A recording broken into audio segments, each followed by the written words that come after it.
Hello everybody on our learning and self-development portal. Today we are going to have something special. We are going to take a short look at a very interesting and more importantly mega popular and scandalous video, The Palace for Putin, the story of the biggest bribe.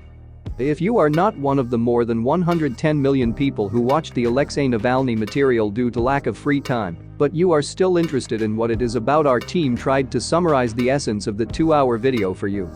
A bit of history at the beginning. Let us quickly remind you who Navalny is and what he has to do with Putin and his politics. Alexei Navalny is a Russian opposition leader, a well-known lawyer, political and social activist, and even the founder of the Anti-Corruption Foundation. It is a really working foundation that periodically publishes the results of many high-profile investigations on the politician's YouTube channel of the same. Most likely it was for such investigations that they first tried to kill Navalny with an unknown chemical agent, possibly even a military poison available only to special services called Novichok, but failed and then put him in jail. Specifically, this happened on January 18, 2021, after the politician returned from 5 months of treatment in Germany, and already on January 19 Navalny's team distributed to all possible channels the scandalous investigation conducted by Navalny even before the poisoning. That is, in fact, what we are going to discuss with you today in a short version. Part 1. Back to the past. The first part of the investigation sends viewers back in time to tell the story of the beginning of Vladimir Vladimirovich Putin's journey. Imagine this. It's 1985, a petty KGB officer goes to East Germany with his wife and 2 daughters. Not Europe, but for a Soviet man it was just wow. In the Soviet Union there was a shortage and modest wages, and there in the GDR you could buy imported equipment and good clothes. People who used to re-sticker their shirts with an iron probably know what I mean. Putin's life in Germany was a fairy tale. And like a truly generous Russian man, Vladimir Vladimirovich shared the blessings of civilization with his loyal friends. His co-workers remember well how Putin obtained tape recorders in West Germany and gave them to his friends in Russia. But somehow things did not work out in Germany, and the Putin family returned to Russia. Here Vladimir Vladimirovich began his journey to the presidency. Not alone, of course, but with the support of loyal comrades. These are Sergei Viktorovich Chemezov, head of Rostec, one of the largest state corporations. Nikolai Petrovich Tokarev is the man who headed Transneft for 13 years. Like Putin, he began his career in the KGB. He just never advertised it. Apparently, he's embarrassed. Nikolai Yegorov is a university friend of Putin's, the man who gave him the green light to recommend him to the St. Petersburg mayor's office. And many other comrades. But it is most interesting to dwell on Vladimir Vladimirovich's position in 1991. The job description of the future president was quite simple. He issued export licenses to firms that were allowed to sell oil, timber, cotton, aluminum abroad in exchange for food. Yes, you heard right, for food. The scheme was simple. A license was issued to sell 150,000 tons of oil products, and in exchange the firm had to provide 100,000 tons of frozen meat. But in the end, in practice, the scheme did not really work for the benefit of society. In fact, the goods went out, but the products never arrived. The officials in question simply had their so-called kickbacks for this. And this is just one simple scheme narrated in the investigation. Navalny also spoke briefly about various possible corruption schemes associated with known friends of Putin: Lesya Miller, Gennady Timchenko, Pyotr Kolbin, Yuri Kovalchuk, and others. For more than 30 years these people have sat in power, according to him, looting state property. Let's summarize the first part. In 1985, a not quite bright ordinary KGB officer got a lucky ticket to the GDR, where the limit of his dreams was a stolen stereo, which could be transferred to Russia and earn a couple of hundred rubles. In 1991 we are dealing with an influential city hall employee who, along with his cronies, embezzled hundreds of thousands of rubles from St. Petersburg. In 1998, the same person was at the head of the FSB, the main state service that was supposed to fight corruption. But the rest is more interesting. Part 2, about Putin's famous palace. In the second part of the scandalous video, Navalny talks about the most magnificent and naturally expensive property allegedly owned by Vladimir Putin. It is located near Zelensk and has an area of 17,691 square meters. Yes, we didn't mistakenly write a few extra numbers at the end. The properties described do indeed have exactly that size, almost 18,000 square meters. That's as much as 39 principalities of Monaco, which could be located on the territory of this residence. We hope you are not shocked yet, because this is just a beginning of a description of the incredible size of a kingdom, a state within a state, ironically belonging to one man and his friends. And by the way, from the editorial board, the Vaticans, along with the popes, would also fit in there at least 40, which is not mentioned in the video. Wait, isn't that the palace? Isn't this the palace whose construction was frozen several years ago? It was originally for Putin, and then after the revelation some businessman bought the Alexei Navalny gives an answer to this question even before the presentation of the giant property. The politician argues that all the transactions made with the sale, naturally hundreds of times cheaper than it is really worth, a skillful manipulation designed to reassure the masses of naive citizens. The palace itself originally belonged to one single person, Vladimir Vladimirovich Putin. Alexei Navalny did not limit himself to idle talk about how big the palace is. The founder of the Anti-Corruption Foundation managed to get a complete architectural plan of the palace, as well as talk to several workers and even suppliers of super premium furniture. They gave us the details of all the splendor in the palace. That, to say the least, greenhouse for a huge botanical garden of 2,500 meters. A huge underground ice palace with a hockey court, 5 stories high. Saunas, hammams, fonts and bathing bowls. A giant 80-meter bridge leading to a 2,500 square meter tea house, how's that for Queen Elizabeth? Private amphitheater, a secret tunnel leading all the way across the rock from the palace to the sea. The whole huge aqueduct.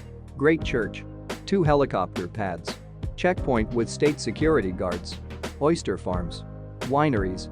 Own port. Cocktail hall. Theater. Winter garden. Hookah. A huge casino and entire halls with slot machines. And even a separate dirt warehouse of 18 square meters. There is no point in describing the rest of the splendor. This is, after all, the standard set of any self-respecting aristocrat who came from a simple Soviet family. All this variegated luxury is shown in great detail in the video.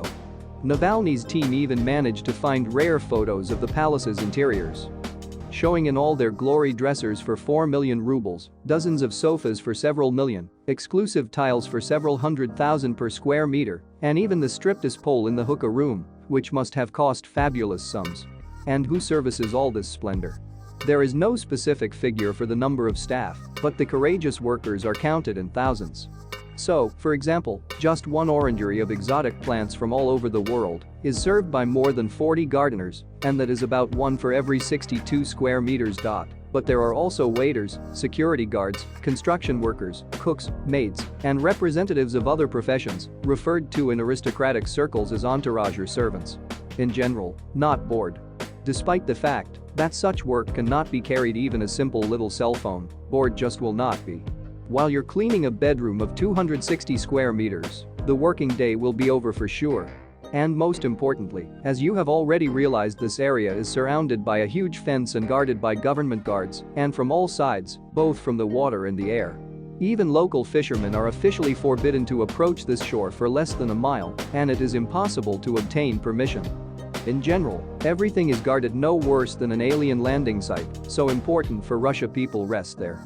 Part 3. The money question. And of course, as it is not difficult to guess that on the official salary of a civil servant such a palace cannot be built. Therefore, to maintain this splendor would not be out of place to come up with a couple dozen financial schemes to earn so much money. And the video shows them. The estates are now maintained at the expense of Putin's friends, who are at the head of the most famous Russian state companies, Rosneft, Gazprom and many others. The scheme is very simple. Each object in the palace, as well as the ownership itself, is assigned to a certain joint stock company. There are only 5 such companies, and they are all registered at the Registration Center in St. Petersburg, the owner of which is Yuri Kovalchuk, a friend of Vladimir Vladimirovich, purely by accident. This registrar was created specifically to conceal what and who owns it. Otherwise, it would be difficult to launder such incredible money. Many of Putin's friends are also involved in corrupt schemes. These include Gennady Timchenko and Alexander Kolbin, who finance the Azure Berry and Old Provence wineries, as well as the vineyards in Divnomorsk. The oyster mussel farm and the palace itself are financed through Alexander Ponomarenko. The same money is used to maintain not only the palace, but also the Russian president's relatives. It is not appropriate for his relatives to live in Khrushchev houses, which cost less than the marble tiles in one of the bathrooms in the Tsar's mansions. You ask, how do you launder so much money? Very easy through non-profit organizations that, as you know, do not need to pay taxes. In the video, Alexei Navalny called these kinds of magical chests. We would like to have at least one of these. If only for one small oyster farm. After all, sometimes you want to diversify your cabbage soup. But enough dreaming. You and I have not yet seen all the facts of the scandalous investigation. How much does it all cost? It makes sense that it's a lot. But it is not yet clear how much. So, prepare to be surprised. Such figures you certainly did not learn at school. Approximately 35 billion rubles at the moment is spent only on the ongoing reconstruction of the palace and its daily maintenance. As we understand, this amount is per year, although the video does not specify it. Also, more than $1 billion is only the official investment in the construction until 2017. Among the especially interesting exhibits that are clearly inaccessible to you and me, we can also note a cone-shaped vase made of tempered glass for 30,000 euros or 2.6 million rubles. Gold moon pendant chandelier with a system of decorative leaves, 2.7 million rubles. A fabric sofa with 20 cushions for $40,000. A coffee table with a molten metal finish for $60,000. Yes, a coffee table for the price of a 2-bedroom apartment in Balashikha is exactly the dream of a rational person. And a few more special items which would be the envy of not only a grandmother from Balashikha surviving on a miserable pension, but even Queen Elizabeth herself. This Italian toilet brush for $1,000. And a holder for toilet paper for $1,200. Not bad as for one ordinary toilet, of which there are dozens in the palace. For comparison, the average pension in Russia is $214. 40 years of work, a year of saving, here you already have a toilet brush. And the remainder can be spent on toilet paper. Such volumes of luxury are difficult for an ordinary person to comprehend. Even the authors of the video themselves couldn't estimate the exact amount invested in the property, announcing a minimum of 100 billion rubles. Part 3. Putin's women. What can you do without beautiful ladies? In his scandalous video, Alexei Navalny also described the unthinkable gifts that he said Putin's mistresses of love receive. Their wives call them prostitutes, while their husbands call them mistresses.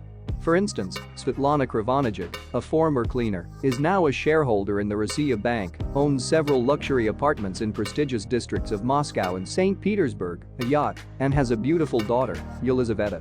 She is also Putin's illegitimate daughter. That is how one can leap from the dirt to the riches, or from a simple cleaning lady to become an oligarch. But that's nothing compared to what another very famous woman, Alina Kabaeva, gets. Billions of rubles are allocated from the state budget for the maintenance of this beautiful lady.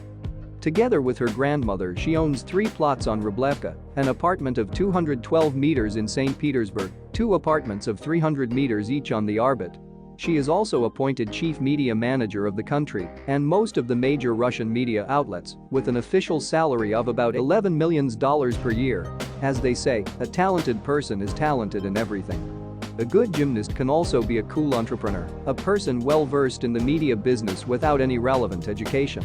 And of course, on top of all this, the mothers of Putin's mistresses not so long ago received huge expensive apartments from Putin's friends and associates. And the son-in-law became the youngest dollar billionaire in Russia according to Forbes, taking 64th place there and almost the 1,000th in the entire world. Of course, what did you think? You have to take care of all the members of the big family. Results. As with any video, there is a bottom line. In the end, Alexei Navalny urged Russians not to tolerate such machinations on the part of officials, but to remove them from power by any available means.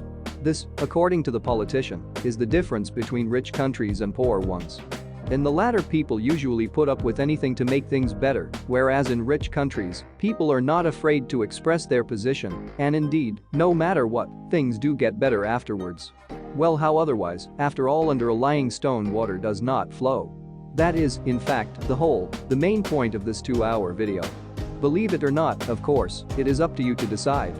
All we will say is that Navalny has done a lot of work with his anti-corruption foundation, and for sure these castles and other untold treasures belong to someone. Of course, for the people who pay taxes in a state where almost a third of the population is officially close to the poverty line, it seems to us it would be much more pleasant to receive more comprehensive answers to these questions than Vladimir Putin's answer in the style of "It's not my palace, it's not registered in my name, so it's not mine." I wish the government would be more sincere before its people and make fewer state secrets out of such palaces and residences, no matter who owns them, including the tax declarations on these properties. Then, and so we would not have to repress and imprison oppositionists like Navalny, and ordinary people would have a much better understanding of what servants of the people are really running the country. So we wish everyone honesty and openness, and if you have any additions, objections, or questions, please write. We'll be happy to discuss them in the comments. And of course, very soon wait for the selection of tips, analysis and short versions of other interesting videos, as well as tips of many other prominent personalities of the past and present on our channel. And friend, don't forget to subscribe to the Summary Club for becoming more successful, educated, kinder and wiser every day. Save hundreds of hours and dollars spending on boring regular education. Feel free to write your opinions and questions about each video. We read all the comments. In addition, go to our official website, where you can find reading materials or watch other videos on channel and links in the description. All the best.